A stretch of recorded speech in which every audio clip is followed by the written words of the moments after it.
Alrighty then. I'm going to try to make a video covering the basic MBTI stuff for some of our newer subscribers or people who don't understand how the system works very well. So I'm going to try to just jump right into it. Hopefully it's not too garbled and somewhat organized, because I do everything spontaneously. I didn't plan this at all. So coming into this, you should at least know that there are 16 types and that you are one of those types, and each type is notated with 4 letters. The first letter is either an E or an I, signifying that you are an introvert or an extrovert.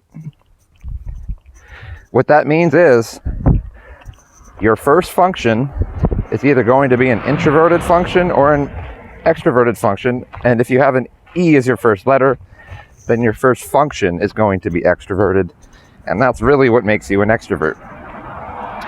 And likewise with introverts. The second letter is going to be an N or an S, meaning you're either an intuitive or a sensor. Generally what that seems to play out as, right, is if you're an intuitive, you're much more comfortable working with symbols and representations of things, and you spent a lot of time thinking about such abstract topics, right? Things that pertain to reality in some tangential way, but don't have any direct bearing on it. Sensors will be a lot more concrete about things. They'll be much more focused on the actual things that are going on in the real world around them. Oftentimes, the sensors are thought to be stupid because they're not thinking in abstract ways, but that's certainly not the case. I've met some incredibly intelligent sensors. My dad, for example, who's an ESTJ, he's fucking brilliant. But when I try to talk to him about some of the things that I'm interested in, like psychology and stuff, his eyes just glaze over. He doesn't care, right? He's good at things like engineering. He's good at actually manipulating the world around him to become more efficient, right? And that's the thing, is that sensors are way more likely to actually do shit because it's more important to them. And they're way more likely to be paying attention to stuff that is actually important to pay attention to. Intuitives have a little bit of a, I guess there's a little bit of a roll in the dice nature to their personalities, where like whatever they're thinking about could be total whacked out bullshit and have no connection to reality whatsoever. Or it could be like super penetrating and insightful and the sort of thing that only an intuitive might notice once in a blue moon. But anyway, the third letter is going to be an F or a T, meaning you're either a feeler or a thinker.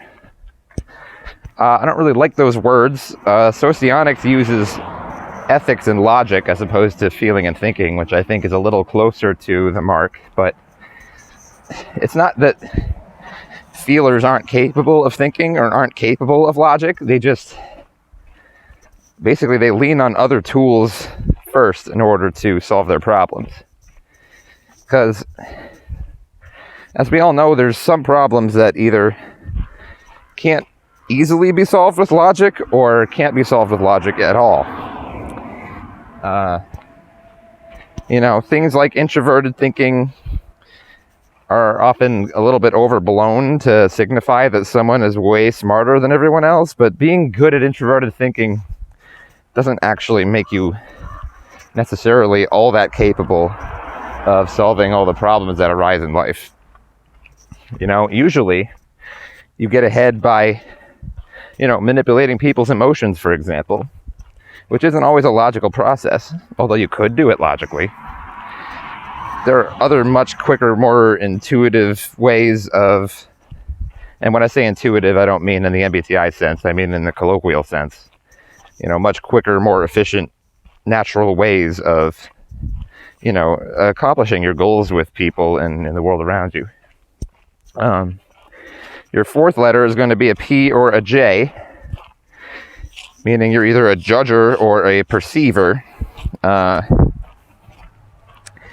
I don't really like the way it's notated exactly, but basically in MBTI, if you have a P as your fourth letter, it means you're going to have either extroverted intuition or extroverted sensing in your top two functions.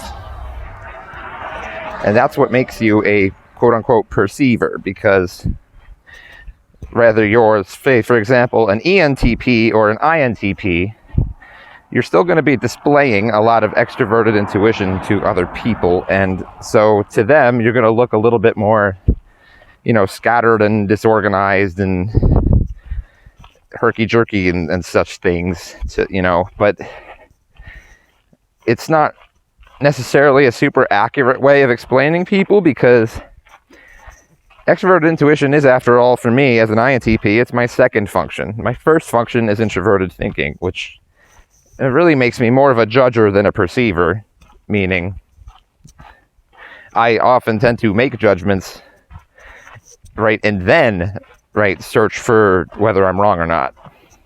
Like, I make judgments before I do anything else.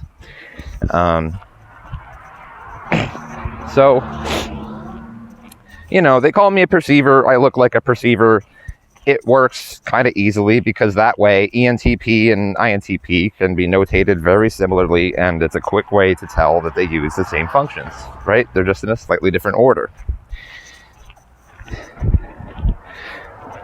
On that note, actually, I guess I should cover judgers, right? If you're a judger, that means you have, right, an introverted perceiving function in your top two, and correspondingly an extroverted judging function to pair up with it, because every type is only going to have two extroverted functions and two introverted functions in order to balance out your psyche. Otherwise, you really would not function well as a person, like theoretically at least. I'm sure other people have stumbled across other theories, especially like the older Jungian stuff, where you can have like 2 or 3 introverted functions in a row in your stack and all that crap, but that's not how we do it here, at least. And so, right, anytime you have an extroverted function in your top two, you're going to need an introverted one to pair up with it. And if you have a perceiving function like intuition or sensing, then you're going to need a judging function like thinking or feeling to go along with that. And so, if you're a perceiver, for example, and have extroverted sensing or extroverted intuition, then your other top two function is necessarily going to be introverted thinking or introverted feeling, because the other function has to be introverted and it has to be a judging function. So, perceivers have an extroverted perceiving function. Eric calls those doing functions, and an introverted judging function in their top two. Eric calls those deliberating functions. That's what perceivers have. Judgers will have an introverted sensing function, like an introverted perceiving function, like introverted sensing or introverted intuition, right? And then it'll be paired correspondingly with extroverted thinking or extroverted feeling. Now, going back to my example of ENTP and INTP, right? They both use the same functions, right? They both have NE, extroverted intuition, and TI, introverted thinking, in their top two slots. And then they have SI and FE in their bottom two slots. Because they share all the same functions, that means they're in the same quadra. Let's see here. Basically, there's four pairs of functions right? You have a pair such as TI and FE, introverted thinking and extroverted feeling. If you have one of them in your stack, then you have to have the other one basically mirrored on the other side of your 4-function stack. So because I have TI first, I have FE fourth. And the other pair is extroverted thinking and introverted feeling, TE and FI. If you have one, you got to have the other, because otherwise your decision-making process is all messed up. You can't make decisions with 2 feeling functions or 2 thinking functions. And they can't both be introverted and they can't both be extroverted. So you have your 4 pairs. You have extroverted intuition, introverted sensing, extroverted sensing and introverted intuition, extroverted thinking and introverted feeling, and extroverted feeling and introverted thinking. And that means that there are basically 4 different combinations of those 4 pairs of functions. And those 4 different combinations are called quadras. So if you have like the FE and the TI pair and also the NE and the SI pair, then that makes you alpha quadra, like Eric and I. ENTP, INTP, ESFJ, ISFJ. Beta quadra is the same judging functions, right? FE and TI, but different sensing functions, right? They use NI and SE. Then gamma quadra, I guess beta quadra, I'll tell you, that's ESTP, ISTP, ENFJ, INFJ. Then gamma quadra has new judging functions, TE and FI, and they also have NI and SE. So that's going to be INTJ, ENTJ, ISFP, ESFP. And then your delta quadra has TE, FI, and then NE and SI, the same perceiving functions as alpha quadra. And that's going to be INFP, ENFP, ISTJ, ESTJ. So if you have, say, well, I guess I kind of covered all the basics here. Yeah, I guess I'll go over the functions a little bit. So as an INTP, I have introverted thinking. Introverted thinking is a function that basically determines whether or not things are logically consistent. So it's going to check for internal consistency, right, within a system or a theory or anything, really. It's easily going to pick out things like, well, you said this other thing before and now you're contradicting yourself, right? It picks out, it troubleshoots, it picks out where all the errors are, where all the inconsistencies are. And because it tends to do that, you tend to think about things a lot. Right? You're always checking for inconsistencies in everything around you, which is why TI users tend to end up looking really smart, because they actually spend the time and the energy sitting there thinking, and it uses a lot of energy, make no mistake, and they kind of come to conclusions about everything. Those conclusions might be wrong, especially if they never test them against reality, but they'll at least get to the bottom of things in one way or another. Extroverted intuition is a function that it gives you a lot of like clever, quick, witty characteristics, because it makes it really easy for you to riff off of things that other people have said or things that you see around you and come up with alternatives or new ideas based on it. It's really good for telling jokes and coming up with rhymes and poems and all kinds of creative things, I guess, like music and art. It's a very creative function, a very spontaneous function. Up in the top 2 slots, it can be used in more subtle and advanced ways, I guess, that are maybe hard for me to explain, but it kind of it's used much more actively as a method of problem solving in your daily activities, I suppose. By kind of projecting all the possibilities of how things are going to play out kind of ahead in front of you, and you kind of navigate them. Introverted sensing. This is a function that's often misunderstood. It's not really memories, and it's not really super grounded in all of your senses all the time, exactly. It's kind of like, Eric calls NI and SI, epistemology functions, where it's basically where you archive, the totality of your knowledge that you've, used your other functions to kind of collect information and parse through it and make judgments on it, and then it gets stored in your epistemology function. So SI is really kind of a database of, facts, information, sensory impressions, like it's not something that you'll actually smell or actually feel. It'll be tied to your memory in interesting ways.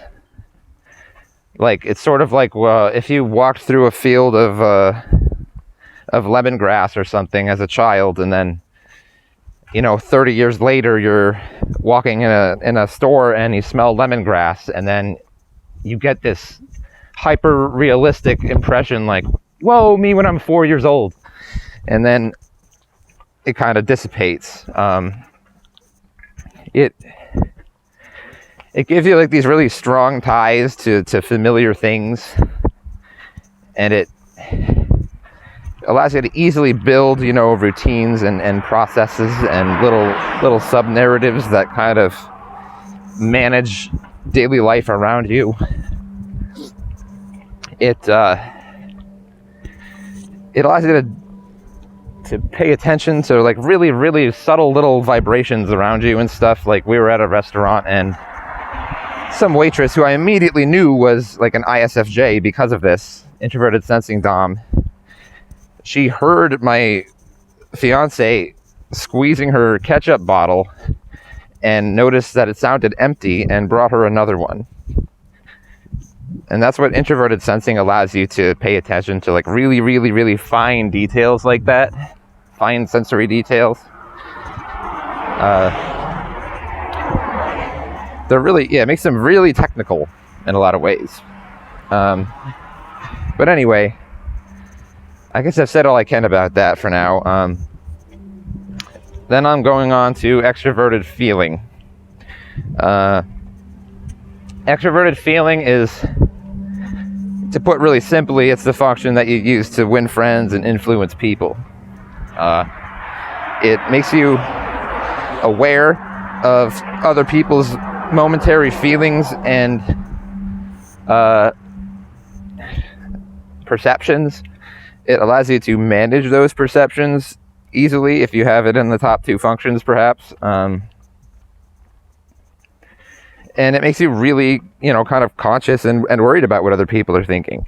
Honestly, if people tell you need to stop worrying about what other people think, you're probably someone who has extroverted feeling high in the stack, and you literally can't help yourself but focus most of your conscious attention on what other people are thinking and how other people feel about things, because without doing that, you have no good way of making decisions.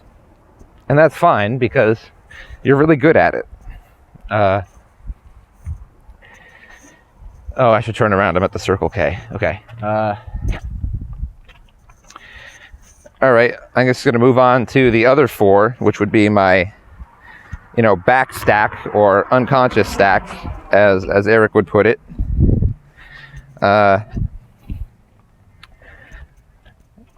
And your back stack, things get a little fishy, sort of. Like, you're gonna have functions 4, 5, 6, or no, you're gonna have 5, 6, 7, and 8, as you know, Eric and I will refer to them, and we'll say, you know, 5th slot, which means for me as an INTP, that will be TE, because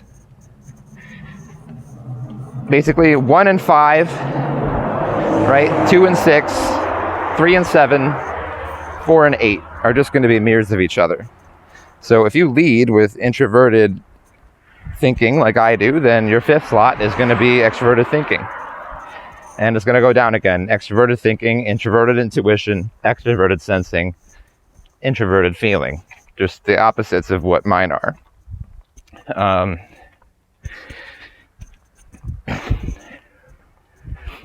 Yeah, I was trying to cover these slots for you, Jim. My Uncle Jim gave me the idea for this video, by the way. I'll finish explaining the functions. Extroverted thinking is the process and goal-oriented function. It's not going to focus so much on little inconsistencies that don't make sense, because it's really focused on what do I have to do to make this work right. It's more, right, externally focused. It's not looking for internal inconsistencies. It's looking for external results. And so it's going to be the function that you use to efficiently just get from A to B to C. It's going to be really good at logistically figuring out, like, you know, how many tons of stone do I need? And where do I have to deliver it? And how fast can I deliver it there? And how cheaply can I do it? And all those sorts of things. It's going to look at any sort of, right, external dynamic system and figure out, right, how it works and how to best use it. Sometimes TE won't even figure out how something works because it doesn't matter. Like, for example, if you're using a jackhammer, right, you don't actually have to know how the jackhammer is constructed and how it works, right, and how the electricity is converted into kinetic energy and so on and so forth, right? But you will know exactly how to use the jackhammer, right, when it should be used, where it should be used, you know, how it should be used safely and properly and all that kind of stuff. You know, you're going to tend to view most things in life through, you know, as either like I said, a goal to be accomplished, or a problem to be solved, or a problem to be fixed. And you're going to be very good at figuring out how to do that. Introverted intuition, just like introverted sensing, it's often misunderstood because it's hard to understand, frankly. Like introverted sensing, it's an epistemology function, meaning it's sort of your stored database, your, you know, the totality of your knowledge. Although introverted intuition is not made up of a bunch of individual experiences and impressions and little discrete bits of data that, you know, have been stitched together and filed away like SI does, right? And I works in like globalized singular truths, right? With extroverted sensing, which is the next function I have to discuss, you have to go out and have a bunch of experiences.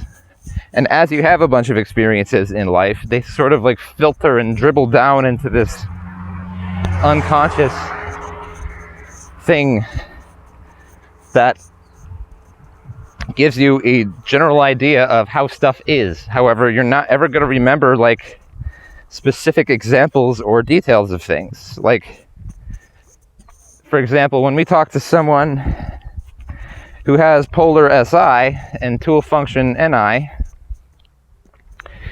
right, they're going to know, for example, that like, oh, I fight with my wife, and I'll be like, well, why do you fight with your wife? And they'll know why in general, right? They'll know what the general problem is that they have with their wife and that their wife has with them.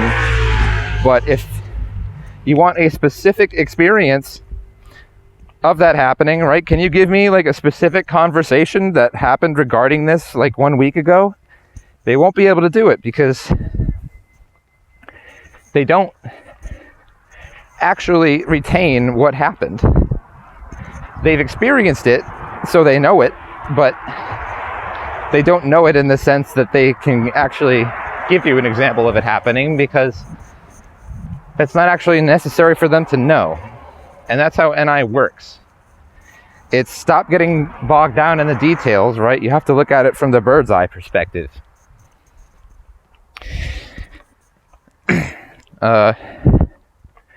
Anyway, extroverted sensing is the other action function, like extroverted intuition.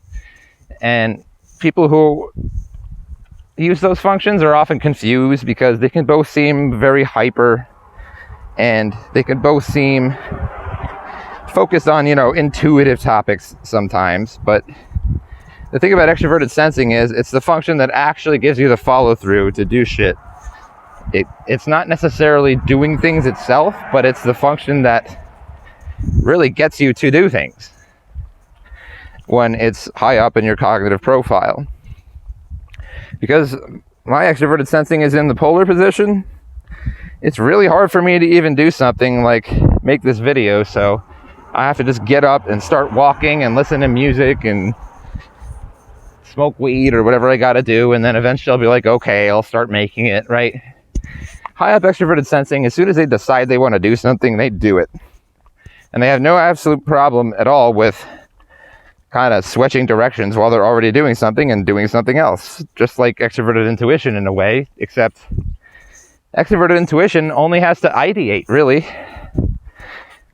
There's no inherent need to, right, directly engage with people or directly grapple with the world all the time. For them, it's like, well, I was thinking about this, but now I'm thinking about that. This would be cool, but that's cool too. Right? Extroverted sensing is actually doing shit and being like, you know what? I don't want to do this anymore. I'm going to do something else. Right? They're gathering up experiences as fast as they possibly can. Analyzing them in hindsight with their introverted judging function. And then it all filters down to their introverted intuition, and eventually they'll just know how stuff works and they won't make stupid decisions anymore. Yes, you see SE users being reckless. It's just the way their minds work. You can't fault them for it. Right? If they're not a little reckless, they're never going to learn anything. By the way, I love you guys. STPs, SFPs. Shout out. You drag me to parties and shit. That too. You get people to have fun experiences. Introverted feeling. Another function that seems to be totally misunderstood because it's really, really hard to understand, especially for a type like me or Eric, but I think maybe I understand it a little better than he does. Introverted feeling is the thing that really lets you know someone's genuine emotional state. The thing is extroverted feeling often analyzes people at a very surface level based on, things like the look on someone's face, right? Oh, he has an angry look on his face, he must be angry. That sort of deal. Introverted feeling is much more subtle than that. It's much more penetrating than that. It's like, you know what? Like, he's smiling a little bit, but it's kind of a pained smile, like he's trying to be happy, but he's not really happy. And I think he might actually be really depressed because his girlfriend left him a month ago or something like that. FI is aware of all of these little factors that go into the human experience and affect someone's emotions, and in turn, affects the dynamic around them. FI dominant people are the ones who are going to be, kind-hearted souls genuinely care about other people when nobody else will, right? Because they are so aware, right, so conscious of the the pain and the suffering and the joy and everything else that goes along with being a human being. And I guess as I get more comfortable with my introverted feeling, and especially using it to interact with people, it really helps you kind of smooth out all the edges. It helps you be like, you know what, this isn't working, let's just change tack. Like, obviously this is for another time or another place, or I need a different approach. It helps you know what the right thing really is to say to someone on a grander level than just accomplishing a goal or getting something you want from them, right? It's the right thing to say in order to basically fix the bug that's currently happening in the human experience in front of you. And then in that sense, it's troubleshooting like TI is. And honestly, remember, FI users are thinking every bit as much as TI users. They're just thinking in a totally different way and maybe about totally different things. But they're still trying to figure out, right, what the truth is and, what they can do to bring it to others. I think I'll stop it there. It's been about a half an hour. Give me your questions and your comments and your concerns, and maybe I'll make a future video that addresses some of those. Thanks, guys.